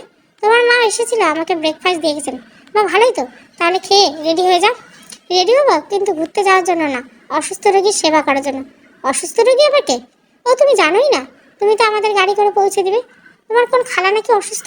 মা এখন তাকে দেখতে টাঙ্গাইল যাবেন, আমাকেও সাথে নিয়ে যাবেন রোগীর সেবা করার জন্য। আয়াবুয়া লাগবে না? আশ্চর্য, মা তো এই ব্যাপারে আমাকে কিছু বলেননি। তোমাকে বলার কোনো প্রয়োজন আছে? তুমি মায়ের ছেলে, মা যা বলবে তাই তো করবে। মা যদি বলে আর একটা বিয়ে করতে, সেটাও করবে। অনেক একটু থেমে বলল, আমরা যে আজ ঘুরতে যাব এটা জেনেই তিনি এসেছেন, এর মানে সব প্ল্যান করা। এখন কি বুঝতে পারছো না? রাফাত অবাক হয়ে কিছুক্ষণ তাকিয়ে রইল। অরণি বলল, তোমার আমার কথা বিশ্বাস হচ্ছে না? মা ছাদে আছেন, গিয়ে জিজ্ঞাসা করো। রাফাত সত্যি সত্যি ছাদের দিকে গেল। অরণি অবাক, রাফাত যে আসলেই যাবে এটা বুঝতে পারল না। কি মনে করে যেন অরণি রাফাতের পেছন পেছন গেল, এমনভাবে যেন রাফাত বুঝতে না পারে। রাবেয়া দড়ি থেকে শাড়ি খুঁজছেন, রাফাত পেছন থেকে দাঁড়িয়ে বলে, মা টাঙালে রুকু খেলা কি অসুস্থ? রাবেয়ার পেছন ঘুরে সরল মুখে বলল, হ্যাঁ রে বাবা, খুব অসুস্থ। আমাকে জানানো কেন? আগে আমি নিজেও জানতাম না, একটু আগে খবর পেয়েছি। তোর খালার সাথে কথা হয়েছে? কি মনে হয়েছে যে খালা আজকে যেতে হলে? আর অরণিকে নিয়ে কি করবে? তার কি ওখানে কোনো কাজ আছে? তোর খালা অরণিকে খুব দেখতে চেয়েছে, বয়স্ক মানুষ, যদি ভালো মন্দ কিছু ঘটে যায়। আর আমি তো একা যেতে পারবো না, অরণি সাথে থাকলে ভালো হয়। রুমা, নীলি অথবা তানজু, ওদেরকে নিয়ে যাও। অরণি তো কোনো কাজের না, তুমি সারাক্ষণ বলো। তাহলে এখন কাজের সময় এই অকাজের মেয়েটাকে কেন নিতে চাইছো? অরণি বিস্মিত হয়ে গেল, তার নিজের কানকে বিশ্বাস হচ্ছে না। রাফাত এইভাবে কথা বলছে, তাও নিজের মায়ের সাথে। সূর্য আজ কোন দিকে উঠলো? রাবেয়া কঠিন মুখে বললেন, অরণি কাজ না করলে আমার কথা শুনে তোর বোনেরা কি আর আমার কথা শুনবে? ওদের নিয়ে লাভ কি? তাছাড়া সেবা যত্ন একটা আলাদা ব্যাপার আছে, অরণি না গেলে এসব কে করবে? তোর বোনেরা তো করবে না, অরণি করবে না, তুমি বরং নার্স ভাড়া করে নিয়ে যাও, তোমাকে সঙ্গ দিবে আর সেবা যত্ন করবে। আমি টাকা দিয়ে দিচ্ছি। নার্সের কথা শুনে অরণির বেশ জোরে হাসি পেল। এত উচিত জবাব সে নিজেও দিতে পারতো না। রাবেয়া বললেন, তোর বউ আমার সাথে গেলে কি সমস্যা? তোদের ঘুরতে যাও কি এতটাই গুরুত্বপূর্ণ? ঘুরতে যাচ্ছি না মা, অরণি অসুস্থ, তাকে ডাক্তারের কাছে নিয়ে যাচ্ছি। কই অরণি দেখি, বললো যে অসুস্থ আছে। তোমাকে বলেনি আর কি, সব অসুস্থর কথা কি আর বলা যায়? ঠিক আছে তাহলে যা, তোরা ফিরে এলেই যাব, আমি অপেক্ষায় থাকবো। অপেক্ষায় থেকে কি লাভ? আমাদের ফিরতে রাত হবে। রাত কেন হবে? ডাক্তার দেখাতে তো এত সময় লাগার কথা না। সিরিয়াল অনেক থাকে, আর 2বার টেস্ট করাতে হবে। বিকেলে একটা টেস্ট, সন্ধ্যায় একটা, রাত হবে। অর্ণি মুখে হাত দিয়ে বিস্ময় সামলাচ্ছে। রাফাত যে এত চমৎকারভাবে মিথ্যে বলতে পারে সে ভাবতে পারেনি। মনে হচ্ছে নিজের স্বামীকে অরণি আজ নতুনভাবে আবিষ্কার করলো। বাহ! অরণি বাকি কথা আর শুনলো না। মনে হচ্ছে শাশুড়ি যথেষ্ট জব্দ হয়েছে। সে খুশি মনে রুমে চলে আসলো। আলমারি খুলে জামা সিলেক্ট করতে লাগলো কোনটা পরবে। রাফাত চলে যাওয়ার সময় আবার পিছন ফিরে বলল, আর একটা কথা মা, বাড়িতে কাজের মানুষের অভাব নেই। পুষ্পর মা আছে, ঋতুর মা আছে, প্রয়োজনে আরেকজনকে রাখো। তবু অরণিকে মশলা বাটতে দিও না। মশলা বাটার কথা তোর বউ বলে দিয়েছে? অরণি কিছু বলেনি, তোমার নামে আমাকে কখনোই কিছু বলে না। তাহলে তুই জেনেছিস কিভাবে? কিভাবে জেনেছিস সেটা বড় কথা না, কিন্তু অরণি যেই কাজ পারে না সেই কাজ ওকে তুমি করতে দাও কেন? কাল বাড়িতে অনেক কাজ ছিল, সবাই কাজ করেছে, কিন্তু মশলা বাটা অরণির কাজ না। যেই কাজ তুমি নিজেই কখনো করনি সেই কাজ বাচ্চা মেয়েটাকে দিয়ে কিভাবে করলে? অরণি বাচ্চা মেয়ে? নীলি যদি বাচ্চা হয় তাহলে অরণিও বাচ্চা। রাবেয়া শাড়ির হাত বুঝে নিতে নিতে বলল, ঠিক আছে, আমার অনেক বড় অপরাধ হয়েছে। এখন কি মাপ চাইতে হবে তোর বউয়ের পা ধরে? তোমার যদি নিজের মেয়ের পায়ে ধরে মাপ চাইতে লজ্জা না লাগে তাহলে চাইতে পারো, আমার কিছু বলার নেই। রাবেয়া জবাব দেওয়ার ভাষা পেল না, খটখট করে ছাদ থেকে বের হয়ে গেল। রাফাত দীর্ঘশ্বাস ছাড়ল। মায়ের সাথে রাফাত প্রথম এইভাবে কথা বলছে না, সব সময় বলে, কিন্তু অরণির আড়ালে। অরণি এসব কখনো জানতে দেয় না। আবার মাঝে মাঝে মায়ের কথা শুনে সে অরণিকে বকে, সেটাও মায়ের আড়ালে। রাফাত জানে দুজনের দোষ আছে, কার দোষ কোথায় সেটাও বোঝে, কিন্তু সামনাসামনি কাউকে কিছু বলে না। যদি অরণির সামনে মাকে একদিন কড়া কথায় বলে তাহলে অরণি তার অন্যায় প্রশ্রয় পেয়ে যাবে। আমার মায়ের সামনে অরণিকে কড়া কথা বললে মা প্রশ্রয় পাবে, তাই দুজনকে আলাদা করে বোঝাতে হয়। রাফাত একটু স্বস্তির নিঃশ্বাস ফেলে বলল, মা ম্যানেজ হয়ে গেছে। অরণি হেসে জবাব দিল, তুমি যে মাকে ম্যানেজ করতে গেছো এটা আমি জানি। কিভাবে জানলে? ব্ল্যাকমেল। ভিডিও যদি ফেসবুকে আপলোড করে দেয় এই ভয় তো তোমার এখন আছে, সেজন্য মাকে ম্যানেজ করলে। ঠিক বললাম না? রাফাত হেসে বলল, অরণি মোটেও ঠিক বললেনি। ভিডিওর কথা রাফাতের মনেই ছিল না। অরণি উঠে দাঁড়িয়ে বলল, বাই দ্য ওয়ে থ্যাঙ্কস। টাঙ্গাল যাওয়ার কথা শুনে আমি ভীষণ ভয় পেয়েছিলাম, তোমাকে টাঙ্গাল যেতে হবে না, ডাবল থ্যাঙ্কস। রাফাত অরণির হাত ধরে বলল, শুধু থ্যাঙ্কস? অরণি জানে রাফাত কি চায়। সে আজ খুব খুশি, ইচ্ছে করছে চুমুটুমু দিয়ে রাফাতকে চমকে দিতে, কিন্তু গতকাল বাগানের ঘটনাটা মনে পড়তে মেজাজ আবার বিগড়ে গেল। ঝটকা মেরে হাত ছাড়িয়ে তীক্ষ্ণ গলায় বলল, তোমার তো মাধুরী দীক্ষিত আছে, যাও তার কাছে। রাফাত হতাশ হয়ে বলল, এই মাধুরী দীক্ষিত নিয়ে যে আর কয়েকদিন খোটা শুনতে হবে। এখন রাফাতের মনে মনে শুধু আফসোস হচ্ছে, কেন যেন সে ঢংটা করতে গিয়ে। রাত 9টায় চাইনিজ রেস্টুরেন্ট থেকে ডিনার করে বাড়ি ফিরে এসেছিল অরণি আর রাফাত। বাড়ির মূল ফটকে তাদের জানলা দিয়ে দেখে ছুটে আসে নীলিমা, উর্মি আর ঋতু। ঋতু এইবারই গৃহকর্মী। উর্মির 3.5 বছরের ভাইকে দেখাশোনার জন্য, তার টুকটাক কাজ করার জন্য তাকে রাখা হয়েছে। একমাত্র নীলিমাই রাফাতের আপন বোন। রুমা আর তাঞ্জু রাফাতের চাচাতো বোন। নীলিমা অরণির সাথে খুব একটা রেশারেশি করে না, তবে রুমা আর তাঞ্জু অরণিকে দেখলে আড়ালে মুখে একটা ভেঙচি কাটে।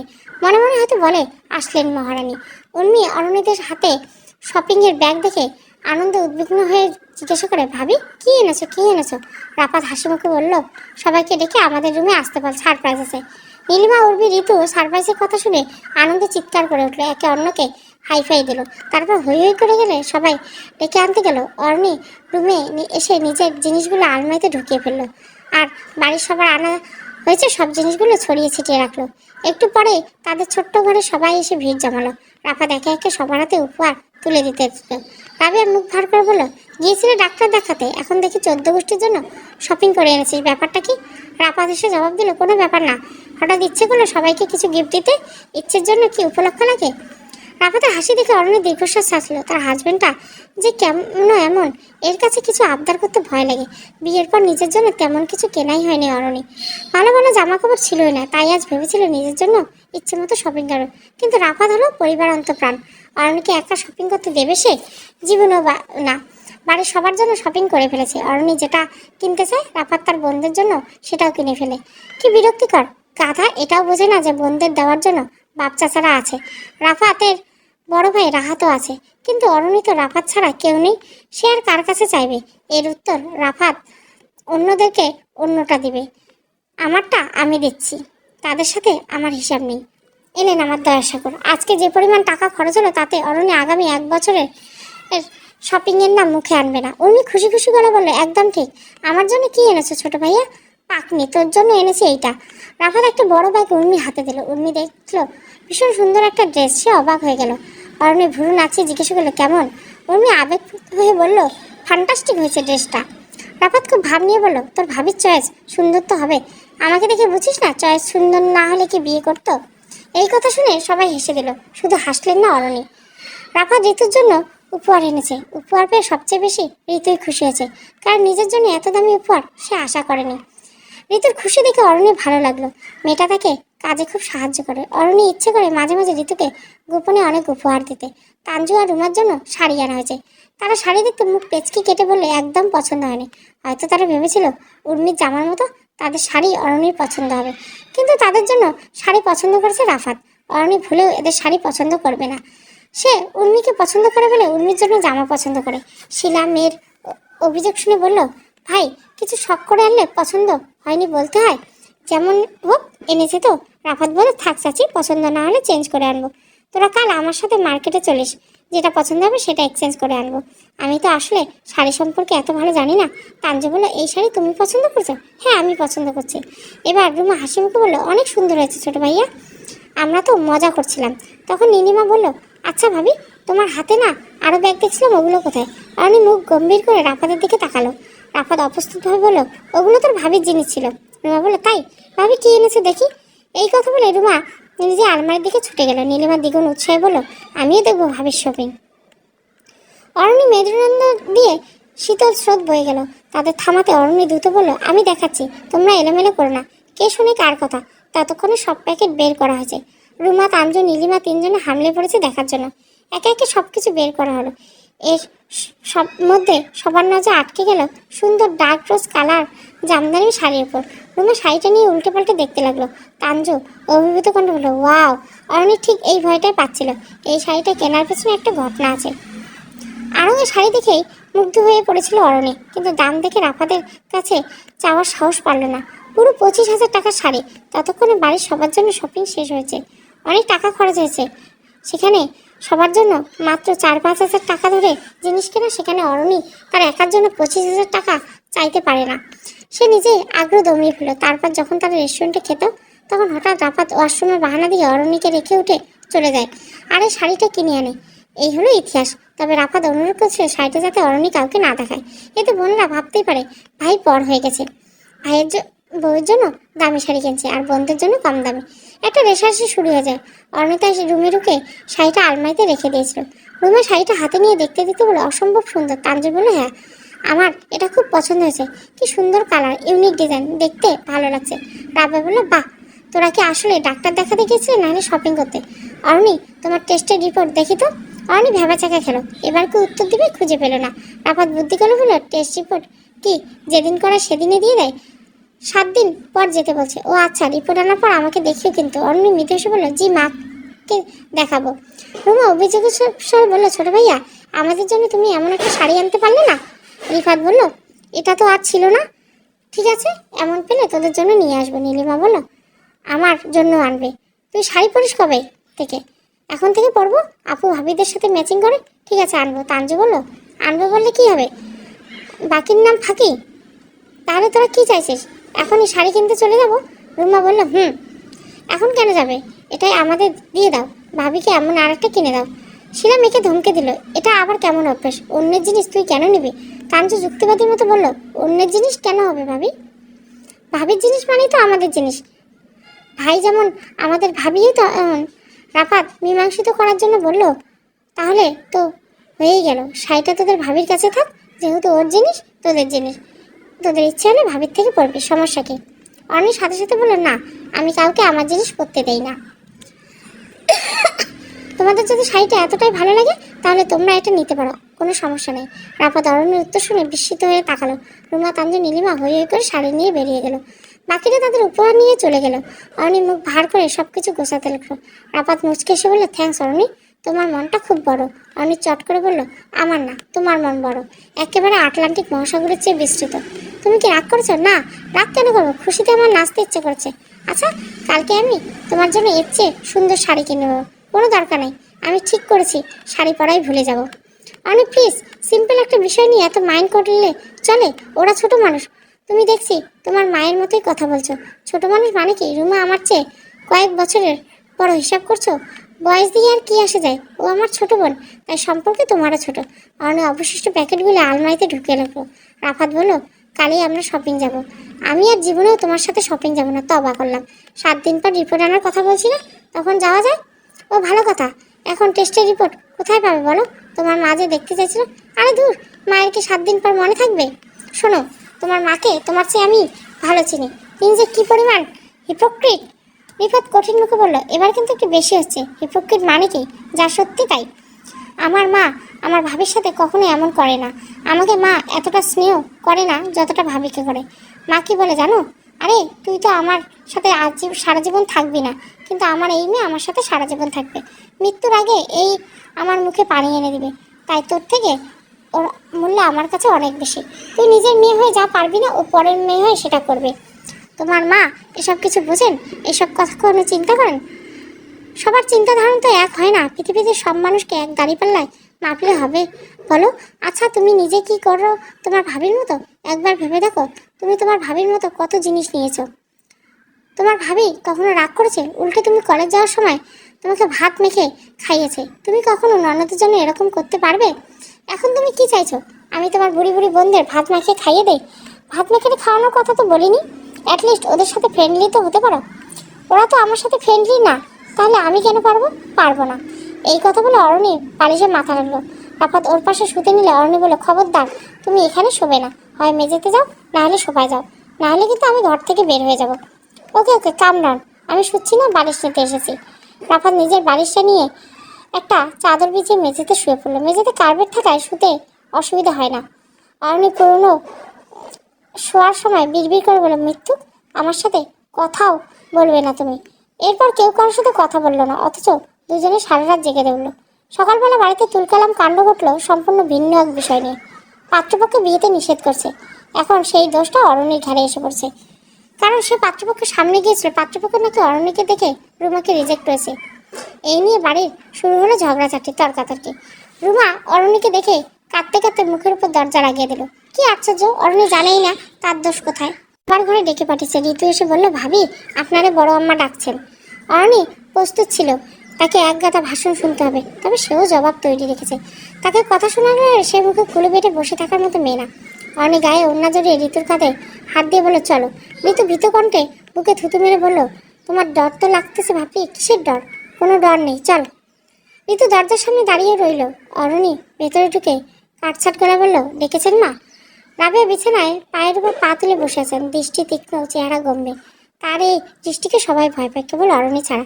রাবেয়া যেন হুঙ্কার দিয়ে বলল, সেদিন পাত্রপক্ষের সামনে যাওয়ার অনুমতি তোমাকে কে দিয়েছিল? আমি বিনা কারণে যাইনি, কাজে গিয়েছিলাম। আমার হাতে নাস্তা ভরার ডিশ ছিল।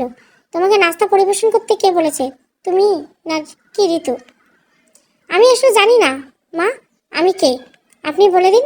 মাঝে মাঝে নিজেকে পুষ্পের মাও মনে হয়, মাঝে মাঝে ঋতুও মনে হয়, আবার মাঝে মাঝে মনে হয় এই বুঝি এই বাড়ির মেহমান, কিন্তু কখনো বাড়ির বউ মনে হয় না। সেটা তোমার গাফিলাতি।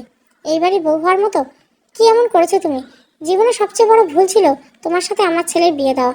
এটা শুধু আপনার না, আমার জীবনে সবচেয়ে বড় ভুল যে আমি আপনার ছেলেকে বিয়ে করেছি। তাই নাকি? অল্প পানির মাছ হঠাৎ বেশি পানিতে এসে পড়লে যা হয়, তোমার মতো লাফালাফি করে। মাছ তো অকারণে লাফালাফি করবে না। যদি পানিতে বিষ থাকে তাহলে যান বাঁচানোর জন্য লাফালাফি করতে হয়। তবে ভয়ঙ্কর হাসি দিয়ে বলল, তুমি কি আমাকে বিষ বলতে চাইছো? ছি মা, আপনি যদি আমাকে অল্প পানির মাছ না বলেন, তাহলে আমি আপনাকে বিষ কেন বলবো? আশা করি নিজের অবস্থান তুমি ভালো করে বোঝো, সীমা ছাড়িও না।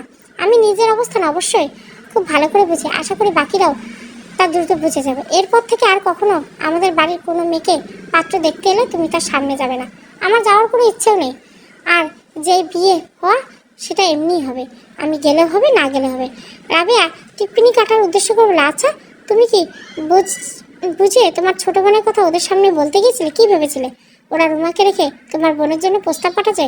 এই কথা শুনে অরণি সত্যি হতভম্ব। মহিলা অন্তরে এত নোংরা। অরণি নিজেকে নিয়ন্ত্রণ করে ঠান্ডা মাথায় জবাব দিল, আমার মধ্যে এত জটিলতা নেই। আমি এসব চিন্তা করিনি। ওরা সরল মানে জিজ্ঞাসা করেছে, তাই আমি সরল মানে উত্তর দিয়েছি।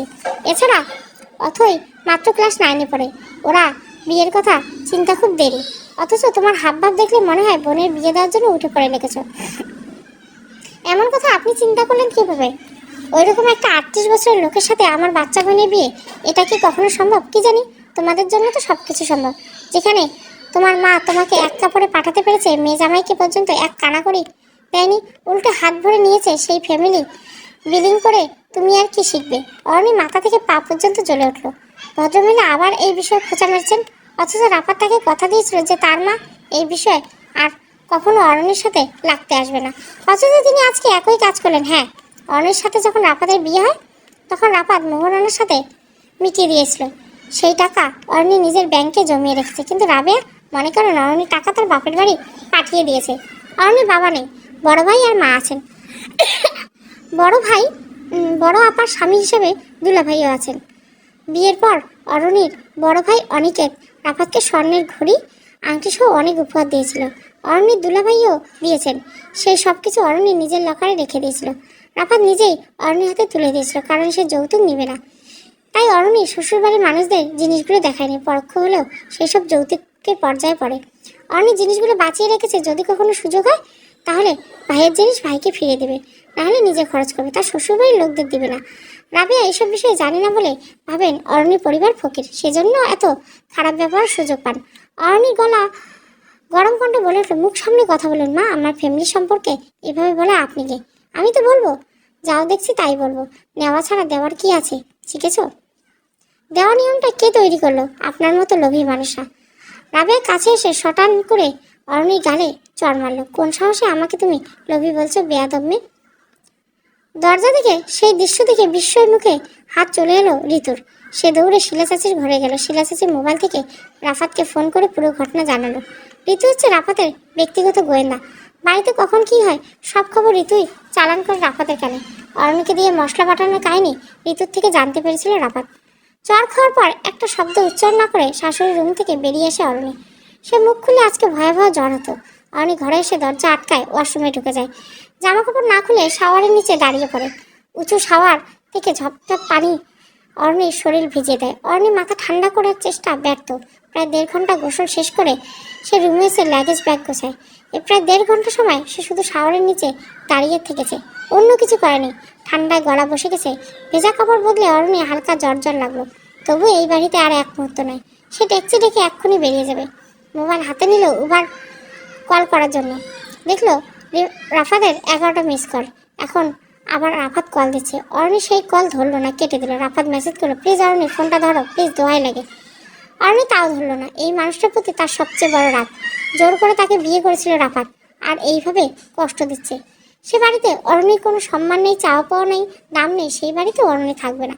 কিন্তু বাড়ি থেকে বের হয়ে সময় গায়ে কাঁপুনি দিয়ে জ্বর চলে এলো। সিঁড়ি থেকে নামতে মনে হলো মাথা ঘুরে পড়ে যাবে। চোখ মুখ সে ঝাপসা দেখছে। রীতি এসে অরণির পায়ে ধরে কাঁদতে লাগলো। ছোটভাবে, আল্লাহর কসম আপনি যাইয়েন না। অরণি শীতল কণ্ঠে বলে, ঋতু আমাকে ধরে একটু বিছানায় নিয়ে যাবে? ঋতু অরণিকে ধরে বিছানায় নিয়ে এলো। অরণির শরীর এখন মারাত্মক গরম। ঋতু অস্থির হয়ে অরণির মাথায় জলপট্টি দিতে শুরু করলো।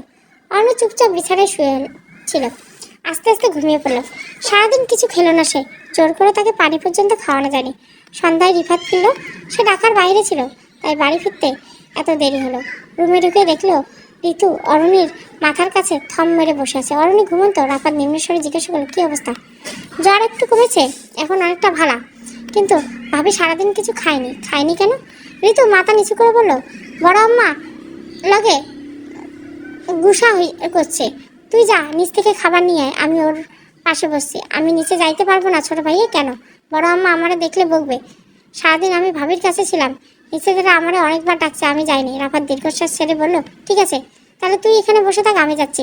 রাফাত ফ্রেশ হয়ে পোশাক বদলে নিচে নামলো। সবাই ড্রয়িং রুমে ভিড় করে বসে আছে, যেন বিশেষ সেবা বসাতে প্রস্তুত। রাফাত কারোর সাথে কোনো কথা না বলে রান্নাঘরে ঢুকে অরণির জন্য খাবার বাড়তে রাখলো। হঠাৎ রাবেয়া উঠে এসে বললেন, অরণি কিছুদিন তার বাপের বাড়িতে রেখে আয়, ঠিক হয়ে যাবে। রাফাত নির্বিকার স্বরে বলল, অরণি কোথাও যাবে না মা? এতক্ষণে নিশ্চয় বউয়ের থেকে সব শুনে ফেলেছিস, তাই এখন মাকে দোষী মনে করছিস। তোর বউ আমার সাথে কি করছে জানিস? রাফাত লম্বা করে শ্বাস নিয়ে বলল, অরণি আমাকে কিছুই বলেনি, ওর সাথে আজকে সারাদিন আমার একবারও কথা হয়নি। রাবেয়া তীক্ষ্ণ কণ্ঠে বলল, এটা আমি বিশ্বাস করবো এতক্ষণ তোর কাছে বিচার না দিয়ে থাকতে পেরেছো? রাফাত খাবার নিয়ে চলে যেতে যেতে বলল, তুমি অরণিকে চর দিয়ে ঠিক করনি মা, তাও ঋতুর সামনে। এটা খুব অন্যায় করেছো। মনে রাখো, চরটা অরণি গালে না, আমার গালে লেগেছে, আর আমি এটা কোনোদিন ভুলবো না। এটুকু বলে হনহন করে রান্নাঘর থেকে চলে গেল রাফাত। সিঁড়ির কাছে যেতে দেখলো রুমা দাঁড়িয়ে আছে সামনে, কোমরে হাত দিয়ে বলল, ছোট ভাইয়া কার জন্য খাবার নিয়ে যাচ্ছ তুমি? রাফাত জবাব না দিয়ে রুমাকে পাশ কাটিয়ে সিঁড়ি ভেঙে উপরে উঠে যাচ্ছিল। রুমা তখন উচ্চস্বরে আওয়াজ বলল, দিন দিন দেখছি জরুকা গোলাম হয়ে যাচ্ছ, জাদুটোনা করছে নাকি? রাফাত পা থেমে উপরে ঋতু দাঁড়িয়েছিল অরণি রুমের দরজার কাছে, সবকিছু শুনছিল। রাফাত ঋতুর হাতে খাবার প্লেট দিয়ে বলল, ভেতরে যা। ঋতু গেল, কিন্তু পর্দার আড়ালে ঠিক কান পেতে রইল সব শোনার জন্য। রাফাত নিচে নামলো আবার রুমার সামনে দাঁড়িয়ে কঠোরভাবে প্রশ্ন করলো, কি বললি তুই? রুমা ফটাফট জবাব দিল, বলেছি জরুকা গোলাম, মানে বউয়ের চাকর। রাফাতের শরীরে যেন বিদ্যুৎ চলে গেল, ঠাস করে একটা চর রুমার গালে কষিয়ে মারল। ঋতু কেঁপে উঠলো পর্দার আড়াল থেকে। রাফাত মেঘের মতো গর্জন করে বলল, বেয়াদবির একটা লিমিট থাকে, তুই সেই লিমিট ক্রস করে ফেলছিস, চলে যা আমার সামনে থেকে। ঋতুর ভয়ে হাত পা কাঁপছে। আজ সকাল থেকে বাড়ির ঝড়ের তাণ্ডব শুরু হয়ে গেছে, এসব কোথায় গিয়ে থামবে কে জানি। রুমা কাঁদতে কাঁদতে রুমে চলে আসে, ধপাস করে দরজা আটকে দিল। এই মেয়ে শুধু একটাই কাজ পারে, আর কিছু না পারুক। রাফাতের মেজাজ এখনো ঠান্ডা হচ্ছে না। অরণি এই বাড়ি কেউ পছন্দ করে না, সেটা জানে। গতকাল যখন অরণি রুমাতের শাড়িটা দিয়ে দিচ্ছিল, তখন রাফাত খুশি হয়েছিল, ভেবেছিল এবার বুঝি বোনরা ভাবিকে একটু পছন্দ করবে, বাড়ির লোকের কাছে নিজের স্ত্রীর ভালো একটা ইমেজ তৈরি হোক, এটা কে না চায়। কিন্তু কিছুই হলো না, উল্টে এখন অরণির সবার কাছে দোষী সাব্যস্ত, তাও বিনা দোষে। রুমার পাত্রপক্ষ পছন্দ করেনি, এখানে অরণির দোষ কি? রাফাত রুমে এসে দেখলো অরণি উঠে গেছে। রাফাত ঋতুকে ইশারা করে চলে যেতে বলল। ঋতু নিঃশব্দে রুম থেকে বের হয়ে গেল। রাফাত অরণির সামনে এসে বলল, সারাদিন খাওনি কেন? অরণি হাঁটু জড়িয়ে অন্যদিকে মুখ ফুরিয়ে বলল, আমি এবারই অন্ন খাবো না, তুমি এক্ষুনি আমাকে আমার বাড়িতে রেখে আসবে। তোমার বাড়ি? তাহলে এটা কার বাড়ি? এই বাড়ি আমার কখনো নিজের বাড়ি মনে হয় না। ঠিক আছে, তাহলে তোমাকে তোমার বাড়িতে রেখে আসবো। সত্যি তো? কিন্তু খাওয়ার পর। অসম্ভব, আমি খাবো না। তাহলে আমি তোমাকে যেতে দেবো না। অরণি বাধ্য হয়ে খাবার খেলো। রাফাত অপেক্ষায় ছিল কখন অরণি খাওয়া শেষ হয়। যখন শেষ হলো তখন কাছে এসে বলল, আমার কথাগুলো মনোযোগ দিয়ে শোনো অরণি, একটা সংসার টিকতে হলে কিছু কম্প্রোমাইজ করে চলতে হয়, পরিস্থিতির প্রয়োজনে অনেক কিছু মেনে নিতে হয়, সবসময় মাথা গরম করলে চলে না। তুমি আজকে মায়ের উপর রাগ করেছো, এই নিয়ে আমার কোনো অভিযোগ নেই। রাগ করে সারাদিন না খেয়ে থেকেছো, এটাও মানলাম, ইটস ওকে, তোমার রাগ করাটা নর্মাল। কিন্তু তার মানে এই না যে রাগ করে তুমি বাড়ি ছেড়ে চলে যাবে, তাহলে কিন্তু ঘটনাটা অনেক লম্বা হয়ে যাবে। অরণি তিরিক মেজাজে বলল, তুমি কি বোঝাতে চাইছো আমাকে? তোমার মা আমাকে থাপ্পড় মেরেছে, তারপরে আমি এ বাড়িতে পড়ে থাকবো? আমার কি কোনো মান সম্মান নেই? আমি তো স্বীকার করছি যে আমার মায়ের কাজটা ভুল ছিল, তিনি অবশ্যই অন্যায় করেছেন, কিন্তু তুমি কি খুব ভালো কাজ করেছো? মা তোমাকে পছন্দ করে না এটা জানার পর কেন তুমি তার সাথে খারাপ ব্যবহার করো? এভাবে তুমি আর নিজের ইমেজ খারাপ করছো। তুমি কি বলতে চাও সরাসরি বলো। আজকে মাকে লোভী বলাটা তোমার উচিত হয়নি। ও এতক্ষণে তাহলে লাইনে এসেছো, তোমার মায়ের কাছে ওকালতি করতে এসেছো। আমি তোমার মাকে কেন লোভী বললাম? আর তোমার মা যে আমার গালে চড় মারলে এটা কোনো দোষ না। আমি কিন্তু আগেই বলেছি কাজটা ঠিক হয়নি, কিন্তু এটাও সত্যি যে তুমি মাকে লোভী না মারলে তিনি তোমাকে চড় মারতেন না। মায়ের হাত তুমি আনছো অরণি, মুখে মুখে তর্ক না করে দিন দিন তাতিয়ে তুলছো। তিনি তোমার মায়ের বয়সী, তার সাথে তুমি এভাবে কথা বলতে পারো না। সে যতই খারাপ হোক, তার প্রতি তোমার ন্যূনতম শ্রদ্ধা থাকা উচিত। মা হিসেবে সম্মান দিতে না পারে, অ্যাটলিস্ট অপমান কর। অরণি শটান করে রাফাতের গালে চড় মারলো। রাফাত সাথে সাথে চোখ বন্ধ করে হলো। আজ আর হতভম্ব হলো না, অরণির হাতে চড়কে সে অভ্যস্ত। অরণি চিৎকার করে বলল, তুমি এক্ষুনি আমার সামনে থেকে চলে যাবে, আমার তোমাকে সহ্য হচ্ছে না। রাফাত একবার বলতে মন চাইলো, আমার জীবনে সবচেয়ে বড় ভুল কি জানো? তোমাকে ভালোবাসা। কিন্তু কেন জানি কথাটা গলা দিয়ে বের হলো না। রাফাত নিজেই রুম থেকে বের হয়ে গেল। অরণি বাড়ি সে মাথা রেখে রাগে কাঁপতে লাগলো। রাফাত সবসময় অরণির দোষটাই রাখে, মা আর বোনকে তো কখনোই কিছুই বলে না, যত দোষ সব অরণি। ইচ্ছে করছে রাফাতের মাথাটা ফাটিয়ে দিতে। অরণির চোখ বেয়ে টপ টপ করে পানি পড়তে লাগলো, রাগ অভিমানের অশ্রু। হঠাৎ পেছন থেকে এসে নরম গলায় কেউ ডাকলো, ভাবি। অরণি পেছনে দাঁড়িয়ে দেখলো ঋতু দাঁড়িয়ে আছে। আপনারা একটা কথা বলবো ভাবি? অরণির চোখ মুছতে মুছতে বলল, বলো ঋতু। ঋতু সিঁড়িতে ঘোটা অরণিকে বিস্তারিত দাঁড়ানো। রুমা অরণিকে নিয়ে খারাপ কথা বলেছে, তাই রাফাত তাকে চড় মেরেছে, রাবের সাথে দুর্ব্যবহার করেছে।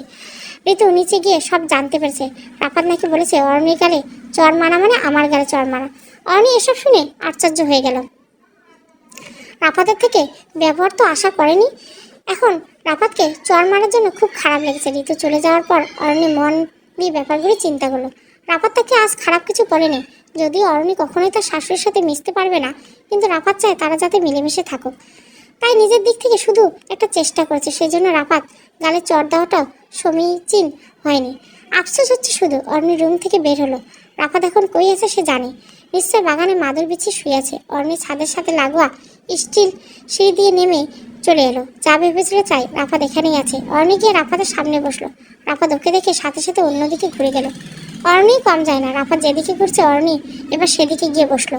রাফাত আবার অন্যদিকে ঘুরে গেল, অরণি আবারও ওইদিকে গেল। তাদের এই ঘোরাফেরার কাহিনী চলতে থাকলো। এক পর্যায়ে রাফাত বিরক্ত হয়ে বলল, সমস্যা কি? কোনো সমস্যা নেই, রুমে চলো। আমি যাব না। কেন? এমনি। ঠিক আছে, তাহলে আমিও আজকে এখানে থাকবো। রাফাত জবাব দিল না, বুড়ুকুচকে অন্যদিকে তাকিয়ে রইল।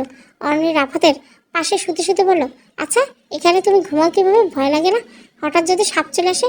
রাফাত এবারও কিছু বলছে না। অরণি কনুই দিয়ে রাফাতের পিঠে খোঁচা মারল। রাফাত এর মতো বিরক্তিসূচক শব্দ করে বলে, কি হয়েছে?